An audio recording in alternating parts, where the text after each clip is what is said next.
Welcome to day 8 of lambing at Whispering Pines. Yesterday was very eventful, had 3 ewes give us lambs. So we're actually on an average right now, average clip of about 3 a day, which makes sense when you think about there's a 14-day cycle and the number of ewes that we had in with rams. So we're doing about what we expected. Unfortunately, yesterday all the ewes lambed during the day. 2 did it right at the lunch hour, and 1 came along like around 1:32 in the afternoon. So we love that. 18 ewes have had their lambs. We've got 17 to go, but it's likely 16 because I think I mentioned this yesterday. I was ruining Mrs. Hughes, and she did not have any bag, and she wasn't ruing that well. And normally my bred ewes rue really easily. So I don't think she's bred, which makes sense because I pulled her out of her lambing or breeding group early because the weather was really terrible, and I wanted to get some of my older girls back in the barn and out of the group because that was one of the outdoor groups. Anyways, so I've got 16 rams and 9 ewes, so that's the other good thing. Yesterday we broke the ram streak, and I am going to be talking about in the video footage about why I prefer to have ewe lambs over ram lambs, or at least a higher proportion. So I'll cover that during the video sequence in the barn. But what I'm working on today mostly is the documentation and paperwork for my fleeces. So skirting them is one piece of it, and skirting I do outside, and usually when the weather's fine. It has to be a nice, dry day with very little wind. If it's windy, the fleeces just blow all over and I don't get very much done. It's kind of raining out today, it's a little drizzly. So what I'm doing then instead is all the desk work related to processing fleeces, and I have a little checklist which I follow for all the steps in the process to ensure that I catalog the photographs in the right folders for each ewe. Make sure that I fill in my spreadsheet with weights, pre and post skirting weights, and any comments I make as I'm doing the skirting. Creating that data sheet. If it's a fleece I'm going to sell, I make a nice little data sheet with the photos and a lot of the specs on the fleece that go with it. So putting those together, and then also creating the listings in my website store on the e-commerce section, so that the day that I'm ready to release them, I'll send out my email notification, and then a few minutes after I send that out, I will upload them all in a bulk file so that I don't have to do them individually. So I'm getting all those prepped and ready to go. So it's going really well. And I'm using these scorecards, so creating these as well, which has all the information about the ewe and her micron data, and then on the back is where I'm putting my notes when I do the skirting. And I did have a friend out the other day help me get through a lot of these, so that made a lot of progress there, which makes me feel really good. So yes, I'm working on that. A lot of computer work, desk work today down in the wool cave. And then on my monitor, so I'm doing all the Excel work on my laptop, but on the monitor I have the lamb cam running, and it's working pretty good. There's a little bit of a lag. Usually if I'm downloading video files from my GoPro to the laptop, which uses the Wi-Fi, it slows it down. And also my son does online gaming, and that'll make it lag quite a bit. But if there's something going on that I'm suspicious, I can always just run out to the barn and check, which I've already done that twice today. Oh yeah, and it does that other thing too where it kind of goes dead space or whatever. So yeah, so what I'm looking at here, this is the center of the barn, and this is where they usually congregate during the day. Then there's this other section back over here, and this seems to be where they're going to have their lambs, or if they're prepping for it. There's a nice little corner back there that gives them privacy, which is what they crave when they're about ready to lamb. Yeah, and like I said, it is kind of a rainy, drizzly day, so a lot of them are inside. And then I have all my mothers and their lambs over on this side, the ones that are kind of running around free. And you'll see some footage of that today. It's super cute. So yeah, so I can actually monitor and get a lot of the fleece work done this year, which is kind of a new thing, and it's pretty cool. I'm pretty happy with it. So not really seeing anything imminent in terms of ewes that are going to lamb in the next hour or so. There's a couple over there in the corner I'm keeping my eye on. I do have a camera that's just like right. Oh, that was interesting. That looked like somebody was pushing. I think I'm gonna run out to the barn. All right, enjoy the videos of the lambs, and I'll talk to you tomorrow. Oh, and another thing I wanted to mention quickly is I am gonna do the Facebook Live. I haven't set the event up yet. I just keep forgetting. But there will be a Facebook Live, noon Eastern, on my Facebook farm page, Whispering Pines Farm. So if you'd like to come and participate, it'll be all lambs, and it'll give you a chance to kind of ask your questions real time and stuff. So hopefully you can come over and join me tomorrow. I'll get the event posted so you can have a link to click on to go there. All right, thanks very much, everybody. Talk to you later.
So Baxter gave us 2 rams, a Morit, the brown one, and this black one. These are Loki lambs. Let me see you. In the shadow. He's really little. You little man.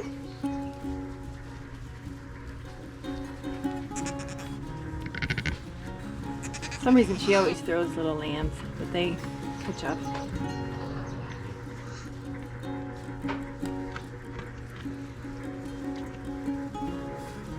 Looks like both of them have little white specks on them.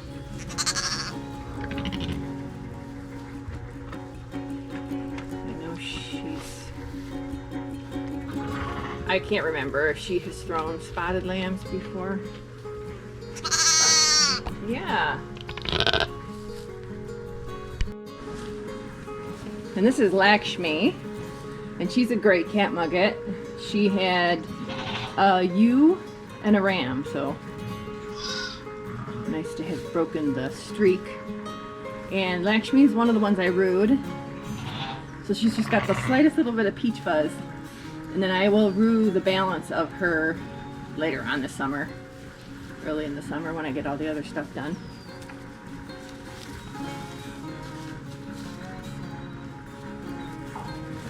That's good. She was, she delivered, we came out here at like 1 in the morning.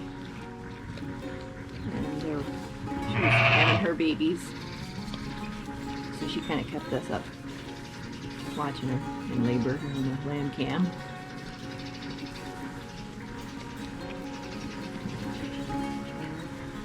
Take a little lamp there in the corner.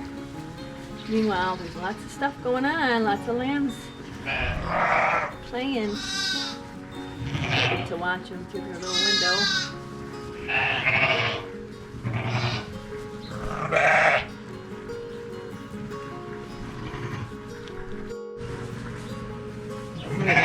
Nita's 2 lambs taking little naps, nestled together.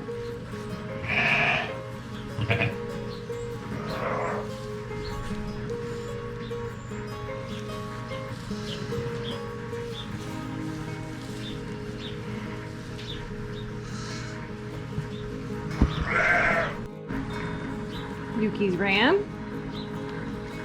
Kind of buried in the hay.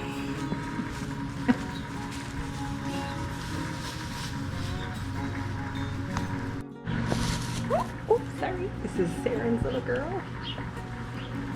Good morning. Sorry for the baby talk. I just can't help myself.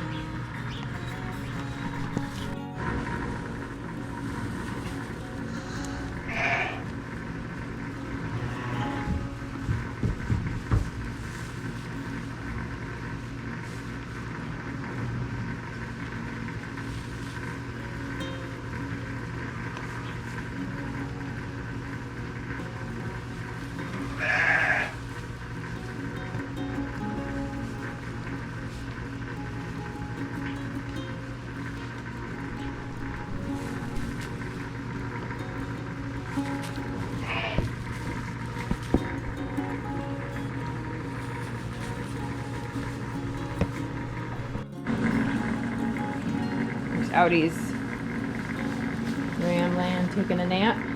Morning snooze.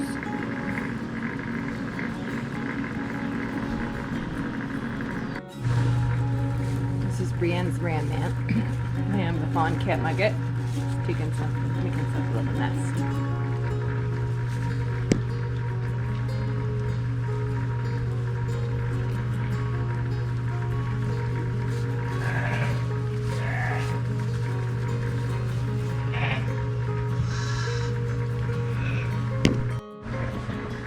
Sif is a mommy. Sif is a first-time mommy. And she's a little girl.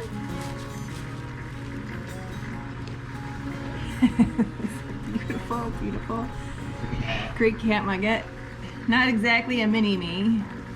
Doesn't have the flash that Sif does. Oh, sorry.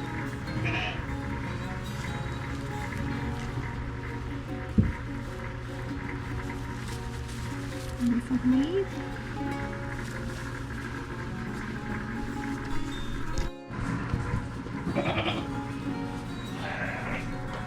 I'm so proud of Sif. She was just a boss. Did really, really well.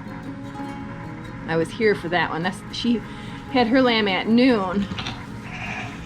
At the same time Ivy had her lambs. This is a big lamb.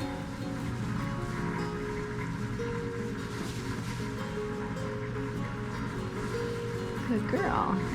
Yes, you can see I rooed Sif, so I took the coat off because she doesn't need the coat anymore.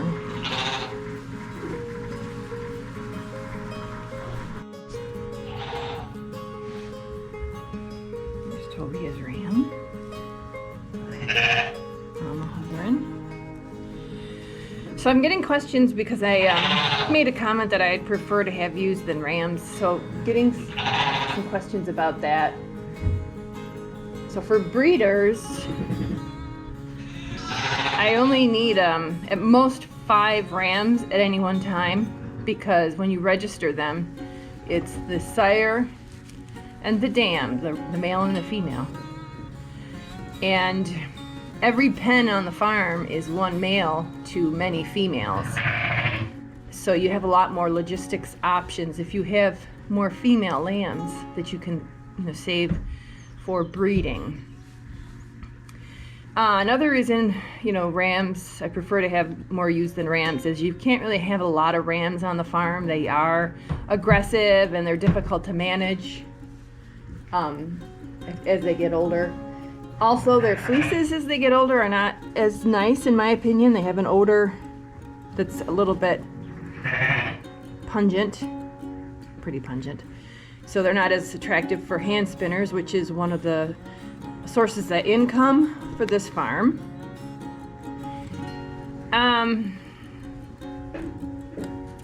Another reason, we prefer ewes, again, a part of the income related to the farm, is that livestock purchasers prefer ewes. If you're buying a ram, you're making a commitment to breed usually. And the other question is, do I ever wether rams? And the answer to that is we don't. We used to, but now we're at the point where if an adult is not able to be part of our breeding program, unless they're nursing home ewes that we just want to, be their forever home as they move into their senior status. But if there's a spot on the farm to consume hay and space and vet fees and all that, we want them to be viable breeding animals. I would sell rams unregistered if a fiber farmer wanted them, and then they could wether them. I don't wether them here anymore. We outsource that. When people want it, they can take it to their vet and have them weathered. So hopefully that answers your questions. I love the little ram lambs. They're adorable, but again, as they get older, there's less value to having so many rams versus ewes in your lamb crop. We got Arya's ram here in his favorite little corner. Seems like he was here yesterday. He does get up and move around, but this time of day, not so much. You will, though. Get a little older. Good morning, Arya.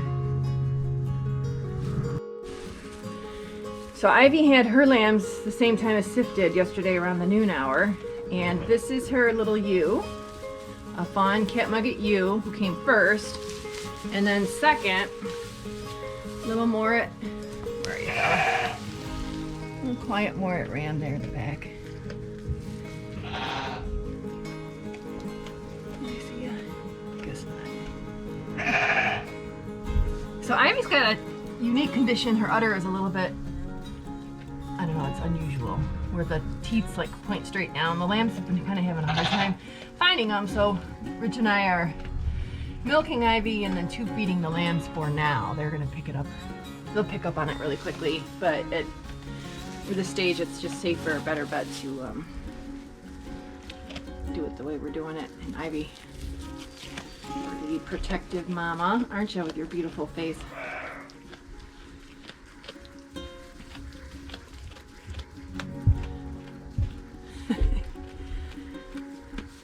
So the ram streak is broken. Hopefully now we get a little bit more even numbers.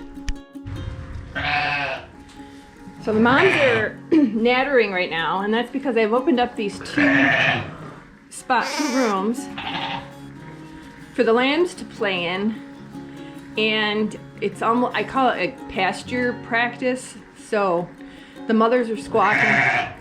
You can hear them. So like Isabel there is like, where's my daughter? And then the daughter runs over. So now she's got her 2 girls and she's happy. And Freya knows where her ram is. Susan's probably going to be, well, Susan's actually eating right now. But in a second she'll realize, wait a minute, I don't know where my babies are. There's Flopsy. I'm not calling him that.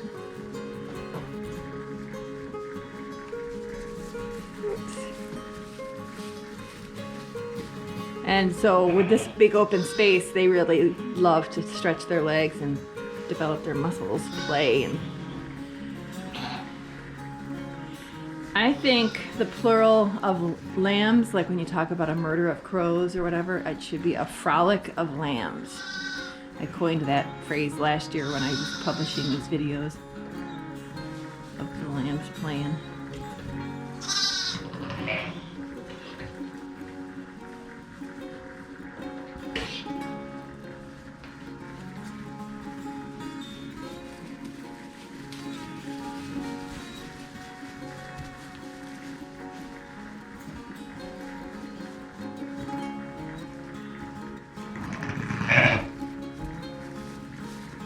Little personality trait with Isabel's brown ewe there. She's so demure.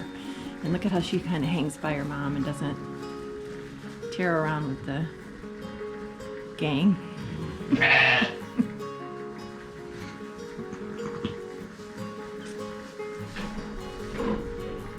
pasture practice is very fun. So in a few minutes, I will put them all over on one side and then open up this because all the other sheep, the mothers to be and ones we didn't breed, are out on pasture right now eating some hay. We'll open this up and then they can come in and rest and have their lambs. So that's the system.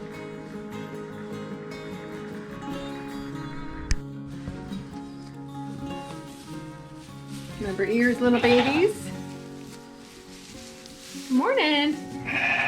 Oh, you two are so cute. Hello.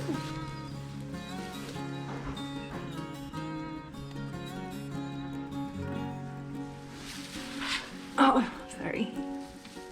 Sorry.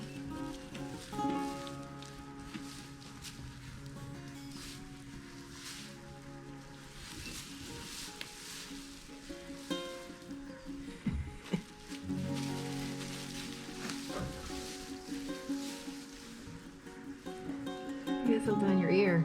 What?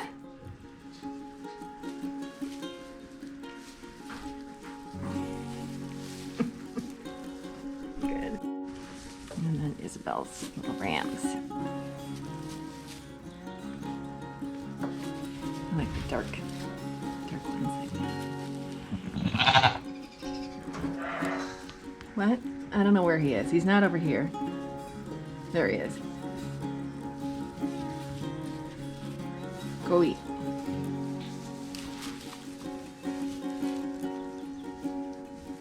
I'm gonna get out now. They're sick of being in there, I bet. Gotta check my list and see who's the next ones to get removed from the jugs and go in with all the other ones. Oh, you guys are gonna love it.